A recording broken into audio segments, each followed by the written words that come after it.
Hello dear students, आपला पुढचा एक इम्पॉर्टंट टॉपिक आहे, that is the transport phenomena in gases.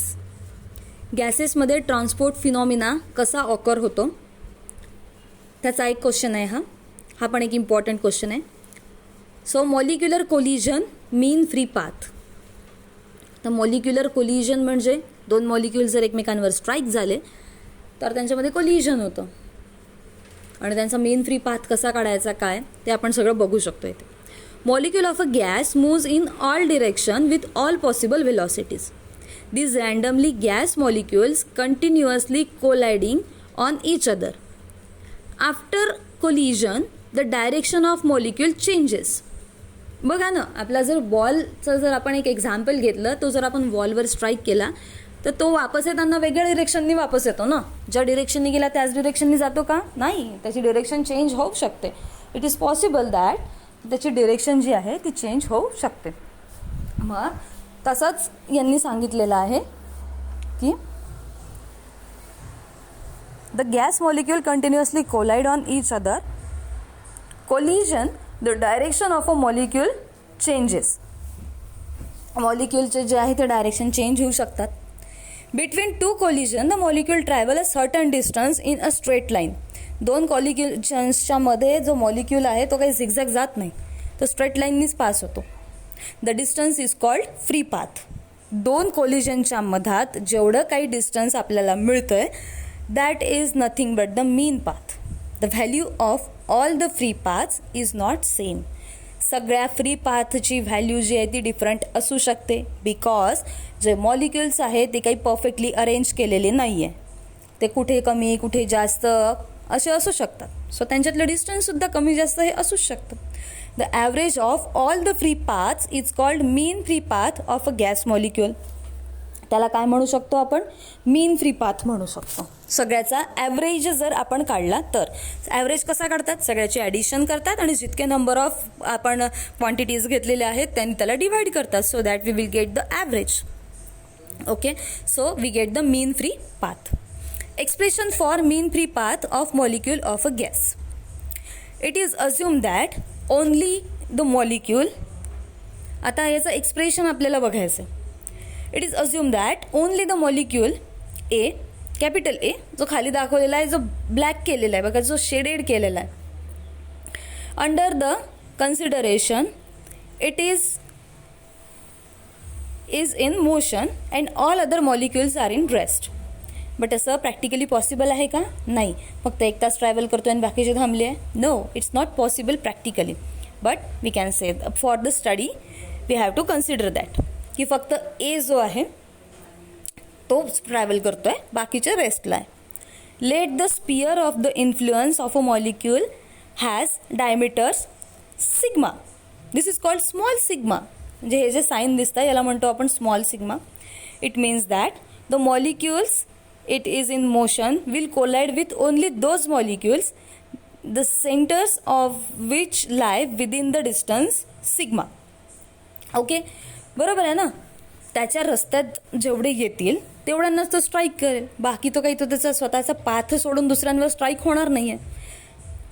Distance sigma or less than sigma. Sigma इतकं distance असलं पाहिजे किंवा सिग्मापेक्षा कमी डिस्टन्स असलं पाहिजे तरच तो त्याच्यावर कोलाइड होईल. Let V be the velocity of the molecule A. Capital V जी आहे ती व्हेलॉसिटी आहे मॉलिक्यूल एची. Got it? So molecule A will travel a distance V T in time T. V is the velocity, T is the time. This molecule A will collide with all the molecules whose center lie within a cylinder of the radius sigma and length vt.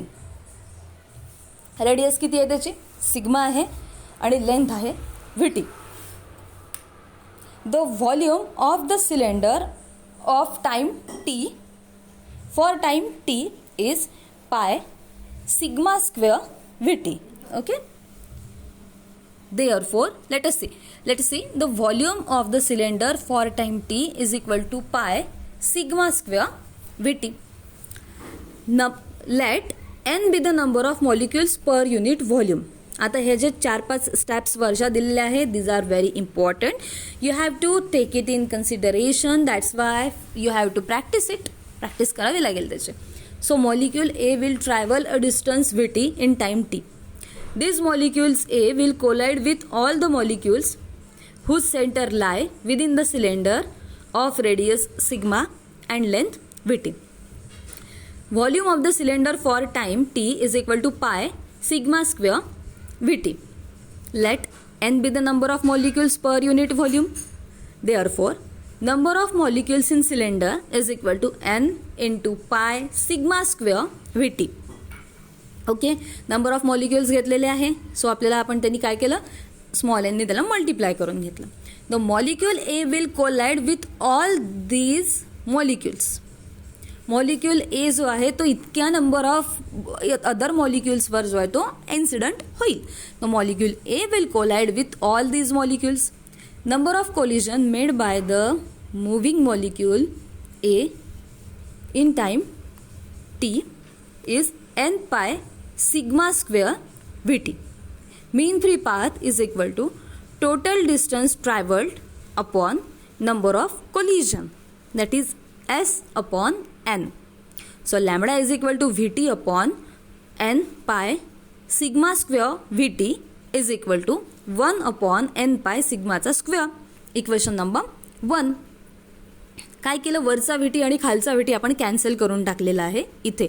So lambda is equal to vt upon n pi sigma square vt is equal to 1 upon n pi सिग्माचा square. This is the expression for mean free path. हे expression झालं आपलं mean free पाथसाठी. Where m is the mass of each molecule, rho is the density of each density of the gas, small rho is mn, mass into number of molecules, n is equal to p upon m. Putting this value in equation number 1. आता small n ची ही value आपण equation number 1 मध्ये put करून देऊ. So lambda is equal to m upon rho pi sigma square. Okay, this indicates the mean free path is inversely proportional to the density rho of the gas. indicates the mean free path is inversely proportional to the density. जर density जास्त असेल तर पाथची value कमी येईल. जर density जास्त कमी असेल तर पाथची व्हॅल्यू जास्त येईल. Inversely proportional. Got it. आता हे जे इक्वेशन होतं हे परफेक्ट नव्हतं. याच्यामध्ये काहीतरी थोडासा चेंज करायचा होता, काहीतरी थोडं करेक्शन करायचं काम पडलं. ते करेक्शन कोणी केलं, मॅक्सवेलने केलं. मॅक्सवेलनी मायक्रोस्कोपिक वर्ल्डमध्ये खूप काम केलेलं आहे. ओके, सो इथे मॅक्सवेलनी काही करेक्शन दिलं. काय होतं ते correction. Equation 1 is derived bye assuming that one molecule is in the motion and other molecule are in rest. याच्यात यांनी काय कन्सिडर केलं होतं की एकटाच मोशनमध्ये आणि बाकीचे सगळे रेस्टला आहे. So equation 1 is not correct. The equation 1 हे करेक्ट नाही होऊ शकत. का बरं, कारण असं होतच नाही ना की एकच मॉलिक्यूल मूव्ह होत आहे आणि बाकीचे नाही होत आहे. Maxwell modified the formula the mean free path. आणि मॅक्सवेलनी याच्यामध्ये मॉडिफिकेशन केलं, काही करेक्शन केलं for the mean free path by considering the law of distribution of molecular speed. Maxwell gives the formula for the mean free path as. आणि मॅक्सवेलनी जो आहे तो लॅम्बडाचा फॉर्म्युला दिला आहे आपल्याला. That is lambda is equal to 1 upon under root 2 pi sigma square n. This is the equation number 2. Okay, so जर आपल्याला विचारलं की मॉलिक्युलर ट्रान्सपोर्ट फिनॉमिना जो आहे, ट्रान्सपोर्ट फिनॉमिना इन गॅसेस, तो कॅल्क्युलेट करायचा जर असेल तो you have to derive that equation up to equation number 2. Maxwell करेक्शनपर्यंत तुम्हाला त्याला डिराइव्ह करता यायला पाहिजे. ओके, आणि याच्यात सर्वात जास्त इम्पॉर्टंट वरच्या ज्या 4-5 स्टेप्स आहेत त्या आहेत लक्षात ठेवण्यासारख्या. पहिल्यांदा काय घेतलं, प्रत्येक गोष्ट काय का घेतली आपण ते लक्षात घ्यायचं आहे. टाईम टी घेतलेला आहे, व्ही व्हेलॉसिटी घेतलेला आहे, मग सिलेंडर घेतला ज्याचा रेडियस छोटा सिग्मा घेतला, स्मॉल सिग्मा घेतला, volume of a cylinder pi sigma square VT घेतला. Okay, then number of molecules in cylinder n is equal to pi sigma square VT. Molecule A will collide with these molecules की जे त्याच्या रेंजमध्ये आहेत, त्याच्यावरच तो range collide होईल. Then we will get the lambda. V T cancel झाला, we get the equation number 1. After that त्याच्यामध्ये काही आपण करेक्शन केलं, सो आपल्याला पुढचं एक इक्वेशन मिळालं. But Maxwell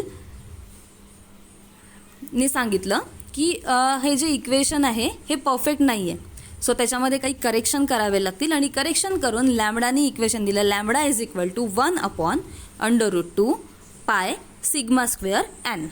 okay, so this is our equation. Got it.